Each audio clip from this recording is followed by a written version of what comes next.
Hello guys, स्वागत है आपका हमारी शॉर्ट्स वीडियोस में। और आज की शॉर्ट्स वीडियो में मैं आपको अपना गांव दिखाऊंगी जो कि बहुत दूर से बहुत ही ज़्यादा प्यारा लगता है। यहाँ चीड़ और बांस के पेड़ दोनों के दोनों मिक्स हैं और दूर से इतना प्यारा व्यू दिखता है गाइस।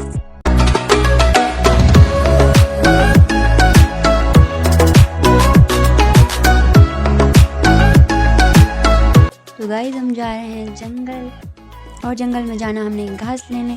तो आप बने रहे हमारे शॉर्ट के साथ और नेक्स्ट वीडियो आएगी पार्ट 2 में।